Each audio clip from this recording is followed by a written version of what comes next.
Државното средно училиште Искра се подготвува за новата учебна година.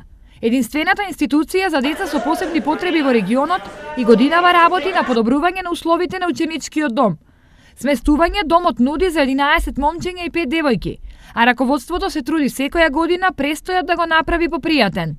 Таму имаме вообичаено средување на училишниот инвентар, училишниот мебел, кревети и белење на просториите, тоа е спалните. Се во ова училиштето го прави со сопствени средства, но во секое време добредојдена е донација во кревети, душици и друг инвентар.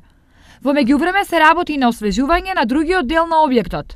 Во училишниот дел, тоест образовниот дел, имаме исто така белење и средување на училниците и работилниците. Пролета пуштивме во употреба, значи еден нов училишен простор во квадратура некаде околу 120 квадрати и сега таму дополнивме дел од инфраструктурата која што фалеше во тој дел, тоест се правеше нова линија на парна инсталација на централно топловодно грејење. Инаку во државното средно училиште Искра учат деца од 19 општини, а годинава бројот на ученици е намален за 35%, односно во прва година се запишани 12 ученици.